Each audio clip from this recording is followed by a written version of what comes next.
आज की कहानी है लकड़हारा, कासपल और राजकुमारी। कहते हैं कि पुराने समय में जर्मनी के काले वन में एक छोटा सा गांव था जिसमें कासपल नाम का लकड़हारा रहता था। कासपल का पिता भी लकड़हारा था, परंतु पुत्र अभी छोटा ही था कि पिता की मृत्यु हो गई। पिता की लोग प्रशंसा किया करते थे, परंतु जब कासपल ने वही काम शुरू किया तो लोग उसकी प्रशंसा उसके पिता से भी अधिक करने लगे। वे कहते पिता काम करने वाला था, पर पुत्र तो काम के साथ मधुर भाषी और दूसरों की सहायता करने वाला भी है। लकड़हारे का काम करने से कासपल के शरीर के सभी अंग विशाल, सुंदर, सुगठित और फुर्तीले बन गए। उसमें बल भी खूब आ गया था। वह दिन भर लकड़ी काटकर गांव में ले आता, पर जितनी लकड़ी वह काटता या काट सकता था उतनी बिकती नहीं थी, क्योंकि गांव में अधिक लोग नहीं थे और दूर दूर तक कोई दूसरा गांव भी नहीं था। गांव के लोग उससे प्राय कहते रहते, कासपल, तुम कहीं और क्यों नहीं चले जाते? अपने बलवान शरीर से तुम और भी बहुत कुछ कर सकते हो। चले ही जाओ तो अच्छा रहेगा। पर वह सदा ना ही कर देता था। कासपल के जाने की बात पर न करने का वास्तविक कारण किसी को पता न था। वह किसी को बताता भी नहीं था। बात इस प्रकार थी कि वह एक दिन दूर वन के घने से घने भाग में घुस गया था। वृक्षों के बीच वहां लगभग घोर अंधेरा था, पर उस वन के बीच एक ऊंचा पर्वत उसे दिखाई दिया और उसकी चोटी पर उसने देखा एक सुंदर ढंग से बना हुआ गढ़। कासपल उस गढ़ की ओर देख ही रहा था कि उसे उसकी दीवार के कुछ ही दूर एक अत्यंत सुंदर राजकुमारी टहलती हुई दिखाई पड़ी। वह उसे देखता ही रह गया। तभी कासपल को वह कथा याद आ गई जो वह अपने गांव में कई बार सुन चुका था। उस समय जर्मनी तो क्या, दूर दूर के देशों में बूढ़े लोग एक कथा सुनाया करते थे कि एक राजकुमारी थी जो न केवल अत्यंत सुंदर थी, बहुत बुद्धिमान और सुशील भी थी। वहां एक बड़ा राजा भी था जहां सब लोग सुख और शांति से रहते थे। एक बार एक मायावी जादूगर उस देश में पहुंचा। राजकुमारी का सुंदर रूप और उसके राज्य का वैभव देखकर उसने सोचा कि वह राजकुमारी से विवाह क्यों न कर ले, फिर तो सभी कुछ उसी का हो जाएगा। वह एक सुंदर राजकुमार का रूप बनाकर उस राजकुमारी के पास गया। पहले तो राजकुमारी उस जादूगर की चाल में आ गई और प्रसन्न होकर उसे अपने पास रख लिया, परंतु विवाह करने से पहले ही उसे असलियत का पता चल गया और तब तो वह राजकुमारी बहुत दुखी हुई। उसने झूठे राजकुमार को खूब बुरा भला कहा और राज्य से निकल जाने का आदेश दे दिया। जादूगर ने दांत पीसते हुए कहा, तो तुम केवल राजकुमार से ही विवाह करोगी? लो, अब करो राजकुमार की प्रतीक्षा। इतना कहकर जादूगर ने अपनी माया से राजकुमारी के गढ़ को घने कांटेदार वन से घेर दिया। गढ़ की दीवार ऊंची कर दी और पहाड़ ऐसा दुर्गम बना दिया कि कोई उस पर चढ़ ही न पाए। हाँ, पर्वत पर जाने को एक टेढ़ा तिरछा मार्ग रहने दिया। उस पर गढ़ की दीवार में भारी लोहे का फाटक लगा दिया, जिससे बड़े बड़े पहलवान भी उसे खोल न सके। फाटक के पीछे एक जादू का पेड़ खड़ा कर दिया जो आगे का पूरा रास्ता रोके हुए था और राजकुमारी के महल के सामने एक भयंकर अजगर खड़ा कर दिया। अब देखें कौन राजकुमार तुमसे विवाह करने आता है, करो उसकी प्रतीक्षा। जादूगर ने राजकुमारी से इतना कहा और चला गया। तब से वह राजकुमारी अकेली और दुखी उसी महल में बंद है। सैकड़ों राजकुमार उसकी खोज में उधर आ चुके थे, पर कोई महल में पहुंच ही नहीं पाता था। इस प्रकार कई 100 वर्ष बीत गए। राजकुमारी वहीं बंद थी। माया के प्रभाव से उस पर समय का कोई असर नहीं पड़ता था। वह वैसी ही सुंदर और युवती थी जैसे पहले थी। कार्सपल को विश्वास हो गया कि कहानी में जो सुना वह जादू का पर्वत, वन, महल और उनमें घिरी हुई वह राजकुमारी यही है जो वह देख रहा है। उसे उसी क्षण राजकुमारी से बहुत सहानुभूति हो गई। आह, उसे इस भारी विपत्ति से कैसे छुड़ाया जाए वह सोचने लगा। फिर उसे याद आया कि वह तो केवल लकड़हारा है, राजकुमार तो नहीं। राजकुमारी तो किसी राजकुमार के आने और उसे मुक्त करने की प्रतीक्षा में है। फिर मैं क्या कर सकता हूं? कार्सपल को यह सोचकर निराशा हुई और वह लौट आया।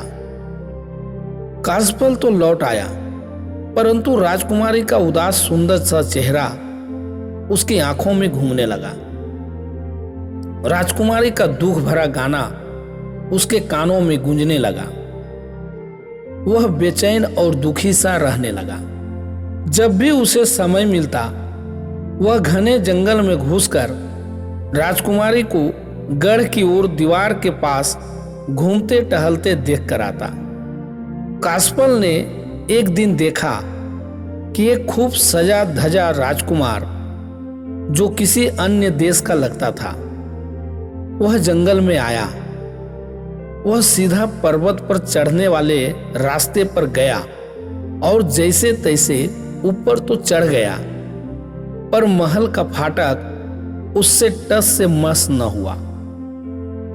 बहुत देर प्रयास करने पर वह पसीने से लथपथ उतर आया और अपने लोगों से कहने लगा, अरे चलो भाई, इतनी दूर भी आए और वह फाटक भी नहीं खुला।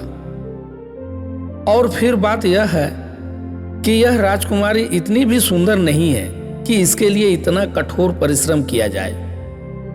वह राजकुमार लौट आया। कार्सपल सब कुछ देख और सुन रहा था।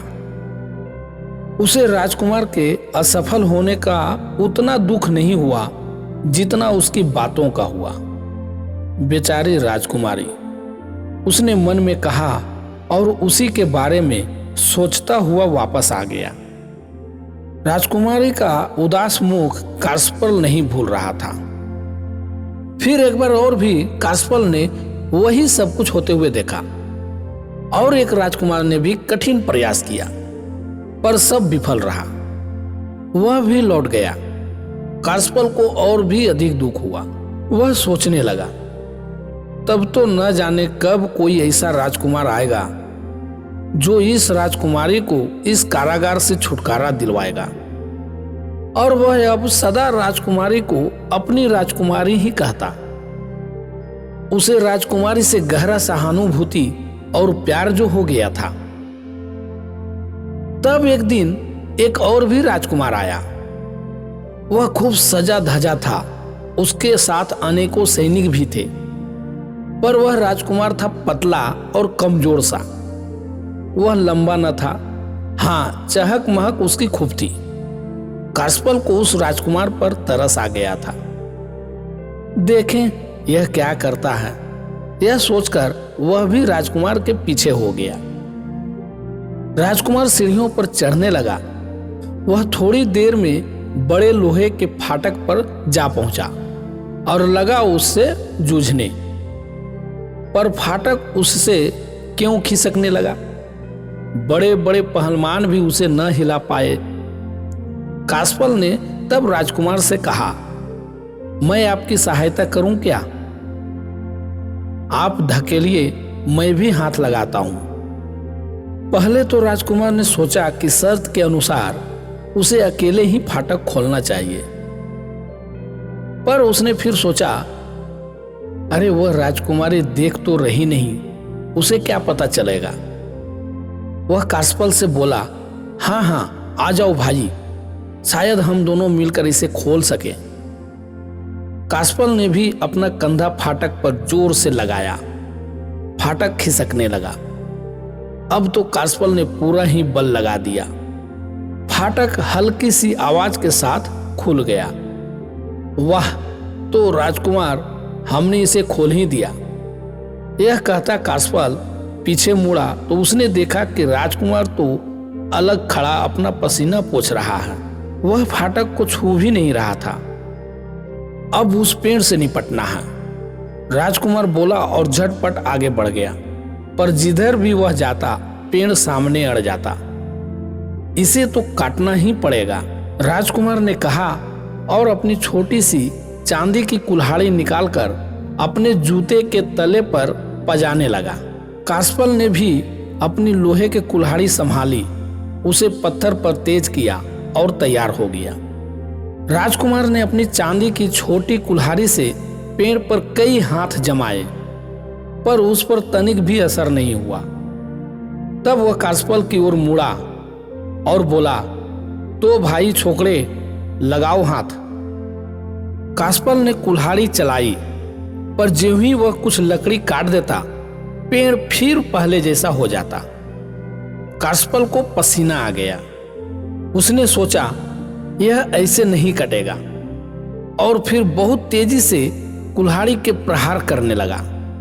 अपनी कटी लकड़ी के स्थान को जादू से भर जाने के पहले ही वह दूसरा हाथ जमा देता। इस प्रकार बड़ी देर तक वह काटता रहा। पेड़ कटता और भरता भी, पर काटना उसके घाव भरने से अधिक तीव्र गति से चल रहा था। अंत में कासपल ने पेड़ को काट ही डाला। पसीना पोंछते हुए वह राजकुमार की ओर देखने लगा, पर राजकुमार तो आराम से टांग पर टांग धरे हरी घास पर पड़ा केवल देख रहा था। वह कासपल से बोला, तुम अच्छे लकड़हारे हो, तुमने अच्छा काम किया, पर अभी तो तुम जाओ, मैं तुम्हें तुम्हारी मेहनत का अच्छा ही इनाम दे दूंगा। कासपल को राजकुमार के इन शब्दों से बहुत कष्ट हुआ। वह पलटकर जाने ही लगा, तभी महल का रखवाला भयंकर अजगर सामने आ खड़ा हुआ। राजकुमार ने अपनी पतली जड़ाऊ तलवार संभाली, पर अजगर की एक ही फुफकार से वह ऐसा उड़ा जैसे आंधी पत्ते को उड़ा देती है। वह दूर पर्वत के नीचे कहीं जा पड़ा। उसका अच्छा कचूमर निकल गया होगा, पर हमें ठीक से पता नहीं क्या हुआ होगा। अजगर द्वारा राजकुमार की दुर्दशा होते देखकर कासपल को बहुत क्रोध आया। वह अपनी पैनी भारी कुल्हाड़ी से उसे मारने दौड़ा, पर उसके आश्चर्य का कोई ठिकाना नहीं रहा जब उसने देखा कि वह अजगर तो है नहीं, राजकुमारी खड़ी मुस्कुरा रही है। कासपल ने उसे सामने देखकर बिल्कुल घबरा गया। वह अटकते अटकते बोला, मुझे खेद है राजकुमारी, यह राजकुमार भी सफल न हो सका, अब क्या होगा। राजकुमारी कासपल के समीप आई और पूछने लगी, कौन सा राजकुमार असफल हो गया। कासपल ने उत्तर दिया, वही जो अभी यही था, उसे अजगर ने फूंक मारकर उड़ा दिया, मर गया होगा बेचारा। राजकुमारी हंसने लगी। वह मधुर हंसी सुनकर कासपल खड़ा खड़ा उसे एकटक देखता रहा। राजकुमारी कहने लगी, फाटक किसने खोला, तुमने ना? और जादू का पेड़ किसने काटा, तुमने ना? और फिर अजगर किसके डर से भागा, तुम्हारे ही डर से ना? तब तुम ही तो मेरे राजकुमार हो, और मैं जानती हूं तुम सब लोगों से मुझे अपनी राजकुमारी कहकर बातें करते हो ना। कासपल के ऊपर आकाश और नीचे धरती घूमने लगी। वह हक्का बक्का रह गया। वह डरता घबराता हुआ बोला, पर मैं तो लकड़हारा हूं, मैं राजकुमार कहाँ हूं? राजकुमारी ने कांस्टेबल का हाथ पकड़ लिया और उसे सरोवर की ओर खींच कर ले चली और कहा, तो लकड़हारे, पहले इस सरोवर के पानी में झांको और देखो तुम कौन हो। कांस्टेबल ने अपनी शकल सरोवर के शांत पानी में देखा तो उसे जरा भी विश्वास नहीं हुआ। वह उसी का प्रतिबिंब है। अब तो वह पानी में एक सुंदर सजीला राजकुमार बढ़िया वस्त्र पहने दिखाई पड़ रहा था। कांस्टेबल ने अपना सिर हिलाकर, आंखें फैलाकर मुख पर हाथ फेर लिया। तब उसे विश्वास हो गया कि वह वास्तव में बड़ा सुंदर राजकुमार बन गया है। तब राजकुमारी कांस्टेबल से कहा, अब तुम मेरे राजकुमार नहीं तो और कौन हो? उसी क्षण उस स्थान से जादू का प्रभाव चला गया। राजकुमारी ने कांस्टेबल से विवाह कर लिया। वे दोनों बहुत दिन तक उस क्षेत्र पर राज्य करते रहे। धन्यवाद। अगर ये कहानी आपको अच्छी लगी तो वीडियो को लाइक करें, इस चैनल को सब्सक्राइब करें और अपने मित्रों को भी ये वीडियो शेयर करें। धन्यवाद।